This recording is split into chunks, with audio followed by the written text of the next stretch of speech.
Le Seigneur soit avec vous. Et avec votre esprit. Évangile de Jésus-Christ selon saint Matthieu. Gloire à toi, Seigneur. Généalogie de Jésus-Christ, fils de David, fils d'Abraham. Abraham engendra Isaac, Isaac engendra Jacob, Jacob engendra Judas et ses frères, Judas de son union avec Tamar engendra Pharez et Zara, Pharez engendra Esrom, Esrom engendra Aram, Aram engendra Aminadab, Aminadab engendra Nasson, Nasson engendra Salomon, Salomon engendra Rabbi, Rabbi engendra Aboz, Boz engendra Boz de son union avec Ruth engendra Jobel, Jobel engendra Jessé, Jessé engendra le roi David, David de son union avec la femme d'Urias engendra Salomon, Salomon engendra Roboam, Roboam engendra Abia, Abia engendra Asa, Asa engendra Josaphat, Josaphat engendra Joram, Joram engendra Ozias, Ozias engendra Joatam, Joatam engendra Akaz, Akaz engendra Ézéchias, Ézéchias engendra Manassé, Manassé engendra Amon, Amon engendra Josias, Josias engendra Jeconias et ses frères à l'époque de l'exil à Babylone.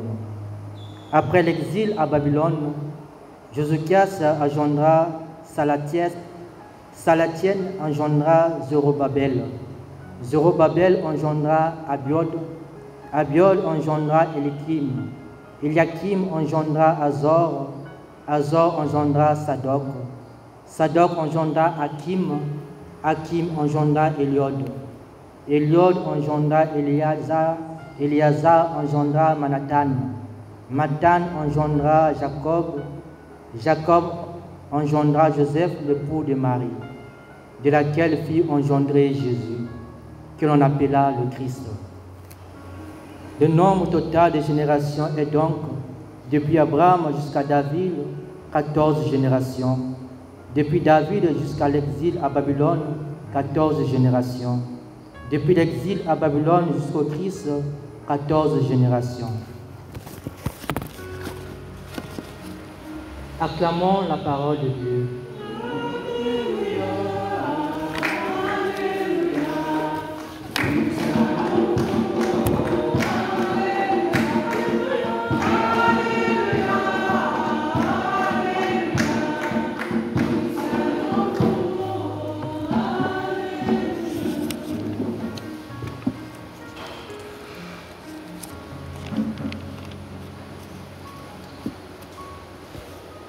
Je connais un prêtre qui disait que lorsqu'on commence à écrire un livre,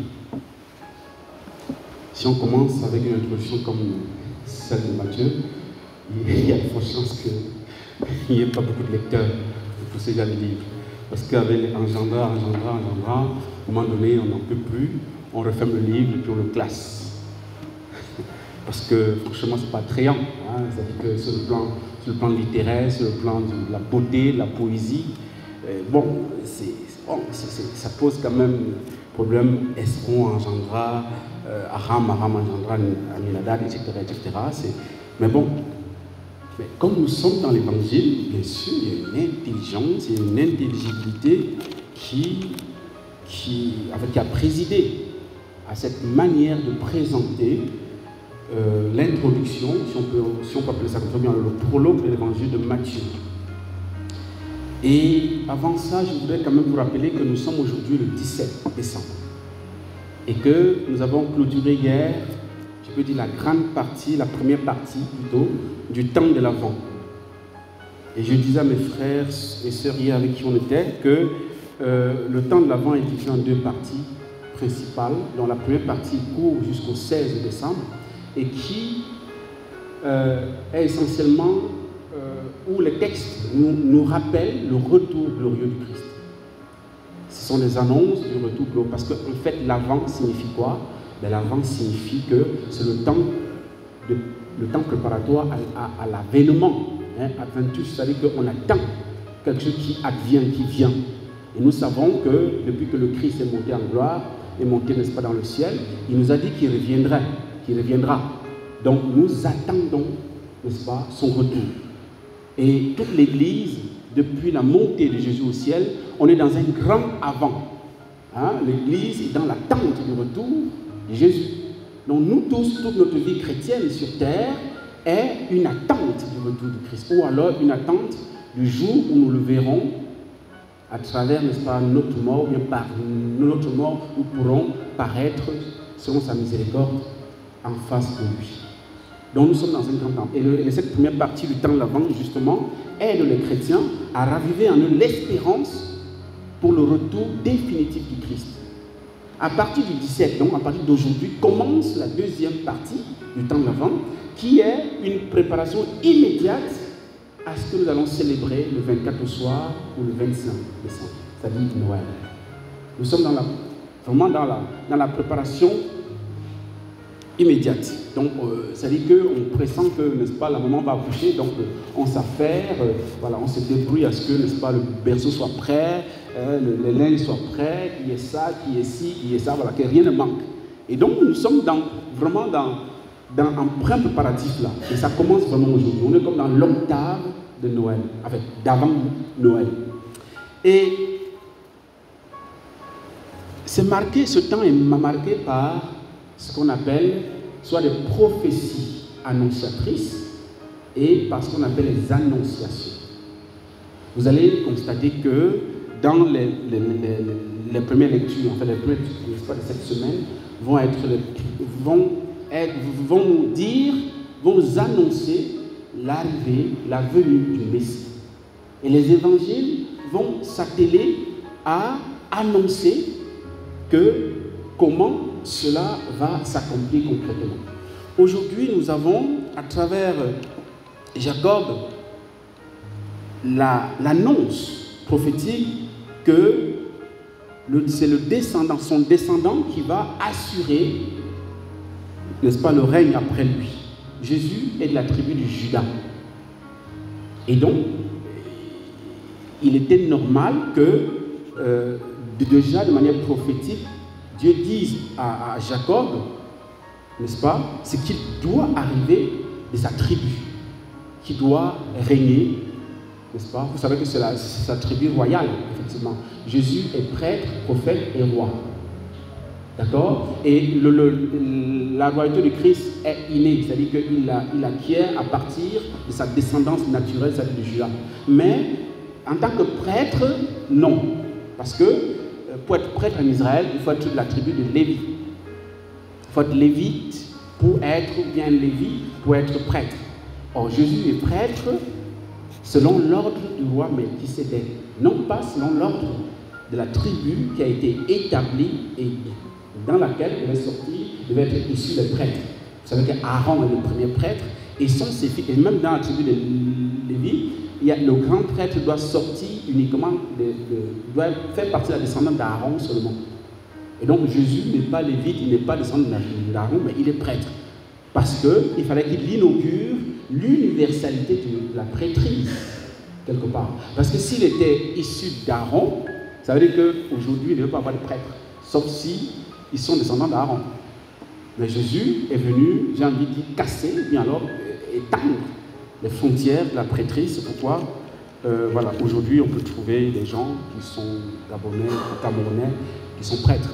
Hein, ça, c'est grâce à Jésus. C'est la nouvelle alliance que le Christ apporte. Maintenant, Jésus aussi, et là, on a vu dans l'Évangile, on a décrit la généalogie de Jésus.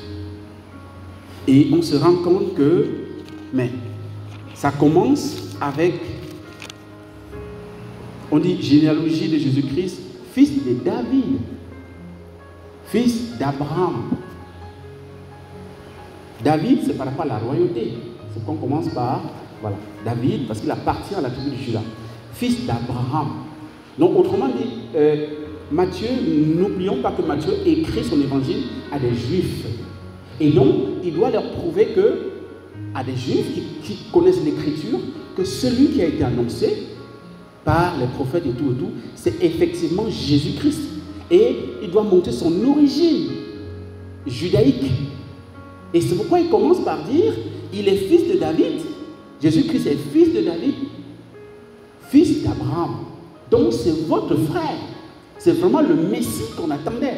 Il ne vient pas d'ailleurs. Il vient de la tribu que Dieu s'est choisi pour exercer la royauté en Israël, la tribu de Juda. C'est l'un des nôtres.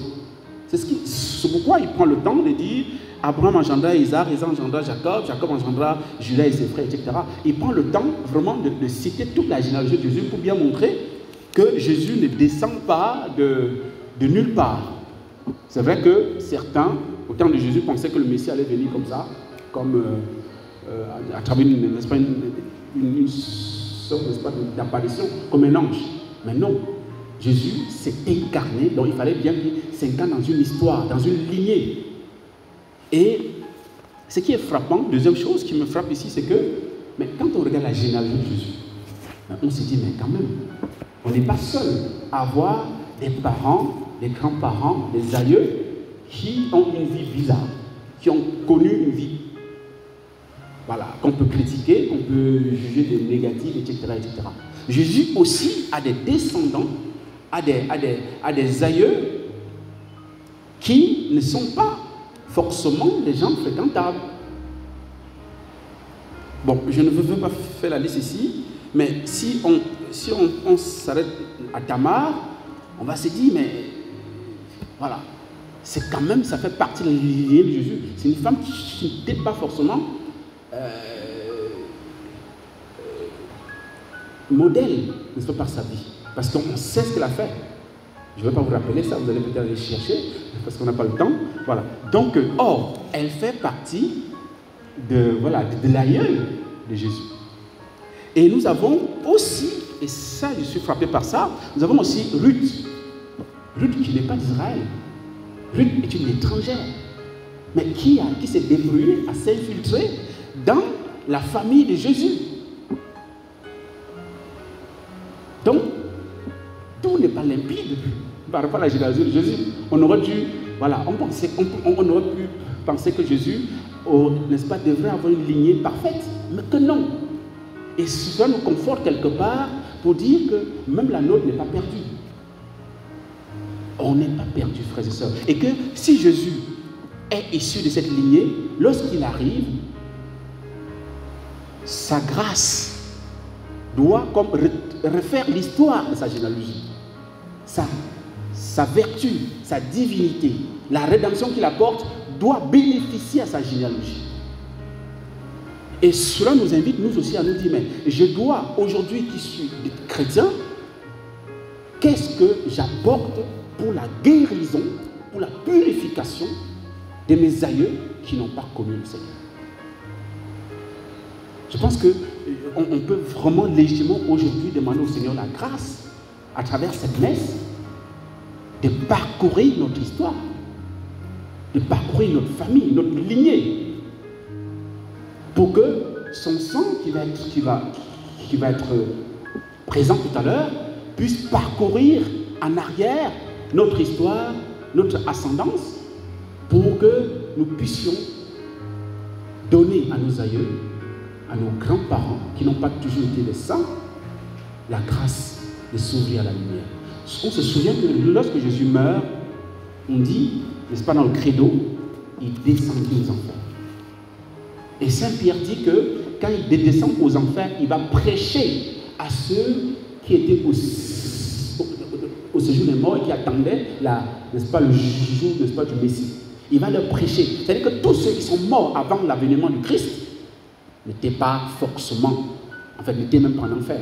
Ils ne pouvaient pas aller en enfer parce que le Christ n'était pas encore venu. Et donc, il fallait que le Christ vienne, qu'il aille leur prêcher, se présenter à eux comme le Messie. Celui qui accepte est sauvé. Celui qui refuse, en ce moment-là, peut aller en enfer. Vous comprenez? Donc, ça veut dire que la grâce de Christ est transhistorique. Ça ne s'arrête pas à nous. Ça ne commence pas avec nous. Ça dépasse notre histoire. Du commencement jusqu'à la fin. Et nous avons le devoir, nous avons même, oui, nous avons le devoir de prier et demander que la grâce du Seigneur visite notre histoire personnelle, notre famille, pour guérir nos frères et sœurs, pour guérir nos parents, pour les renouveler et leur donner la grâce de faire partie de la grande famille que Jésus est venu inaugurer, dont la Vierge Marie est la mère. Et c'est extraordinaire parce qu'on dit Jacob engendra Joseph, l'époux de Marie, de laquelle fut engendré Jésus, que l'on appelle Christ. Autrement, il y a une rupture. Jésus n'est pas... Matthieu montre très bien que Jésus n'est pas descendant de Joseph. Non. Hein? Il est descendant de Joseph par alliance. Et cette alliance passe par les épousailles de Joseph et de Marie. Puisque Jésus est le fils, j'ai envie de dire, le fils unique de Marie. Dans le sens où, quelqu'un dit unique ici, c'est dans le sens, bien sûr, son fils unique n'a pas d'autres enfants. C'est pour dire qu'elle est la seule qui a donné tout ce que Jésus a reçu dans son humanité. Nous tous, on a reçu un peu de notre, n'est-ce pas, de papa et de maman. Tous les hommes, sauf un, Jésus-Christ Nazareth. Il a reçu uniquement d'une seule personne, sa mère. Son nez, sa bouche, ses oreilles, ses pieds, tout ce qu'il a, c'est la Vierge Marie. Son sang même, c'est la Vierge Marie. Il n'y a pas quelqu'un d'autre qui a contribué. Le Saint-Esprit est venu réaliser ça en elle, mais le Saint-Esprit est Dieu. Il est esprit. Donc il ne communique rien de, n'est-ce pas, de matériel venant de lui. Donc la Vierge Marie est la seule dépositaire, la seule propriétaire, entre guillemets, du corps de Jésus. Du corps humain de Jésus. Bon, je profite pour clarifier aussi quelque chose, que ça ne veut pas dire que lorsqu'on dit corps de Christ, c'est le corps de Marie. Il faut bien comprendre. Hein? Parce que n'oubliez pas que si la Vierge Marie a donné tout son corps, en fait, tout le corps que le Christ a, ça vient de la Vierge Marie, ce corps a été assumé par la divinité du Christ, par la personne divine du Christ, et ça change tout.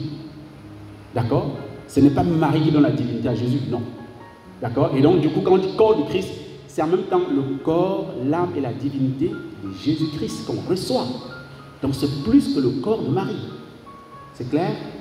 Voilà. Donc, demandons à la Vierge Marie, au moment où nous commençons cette semaine cette dernière étape qui nous prépare à Noël, demandons vraiment que le corps de Christ que nous allons recevoir, ou alors que nous allons peut-être communier spirituellement, puisse visiter notre histoire, notre ascendance, notre famille, pour la purifier et la sauver. Amen.